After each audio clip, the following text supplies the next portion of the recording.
Welcome to the Deep Dive. Today we're taking you to Telangana, India, looking at this fascinating area, the Tri-City region.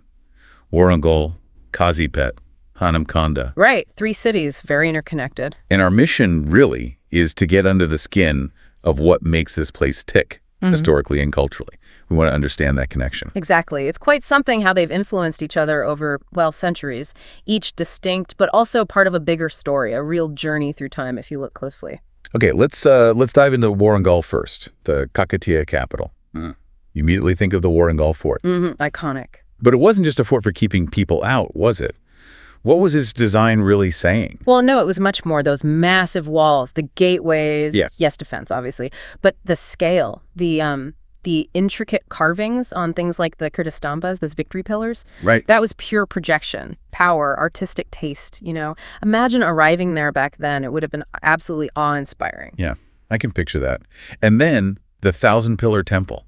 I mean, 1,000 pillars. It's hard to wrap your head around, isn't it? It really is. What's special about it architecturally besides just the sheer number? Well, it's the engineering, partly, how they manage such an open feel despite all those columns, and the detail. If you actually look closely, almost every surface is just covered in these incredible carvings. Mythology, daily life scenes.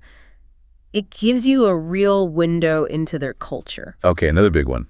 Ramappa Temple, UNESCO World Heritage Site now. Big deal, yeah. We always hear about the floating bricks. What's the real story there? Are they actually floating? Well, not literally floating, no. It's more about how incredibly lightweight they are.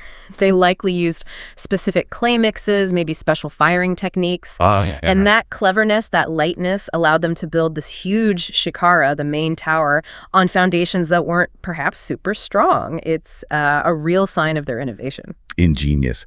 And briefly on Warangal, the Bhadrakali Temple, dedicated to the goddess. Sounds like it goes way back. It certainly does. Its presence over such a long time just underscores how deep those spiritual roots run in the area. Some places just hold on to their sacredness, Right.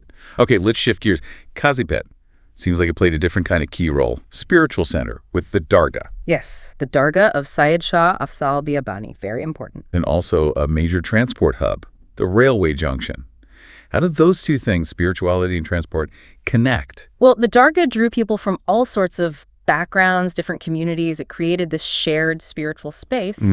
Then the railway arrived. Suddenly, Kazipet is much easier to get to. Trade picks up. More people move through and settle.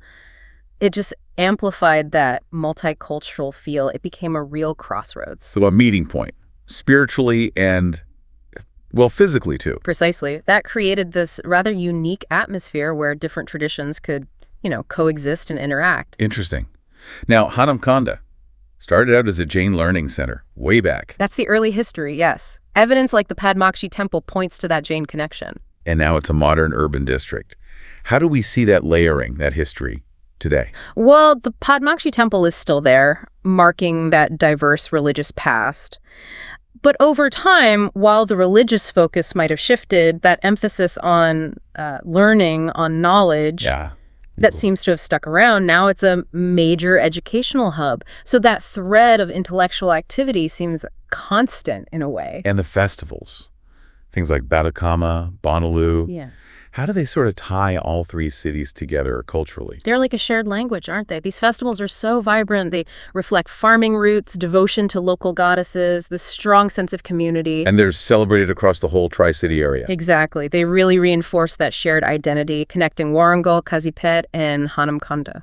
So looking forward, with all this amazing history packed in, what's the main challenge? Preserving all this while the region keeps developing. That's the core issue, yes. It's about mindful development. You have to recognize the incredible value of these sites, historical, cultural. Right. And then you have to actively build their preservation into the plans for the future. It can't be an afterthought. The goal should be for the past and future to actually enrich each other. So final thought then. What is this mix, this blend of really ancient traditions and modern life? What does it mean for the identity of this whole Tri-City region going forward?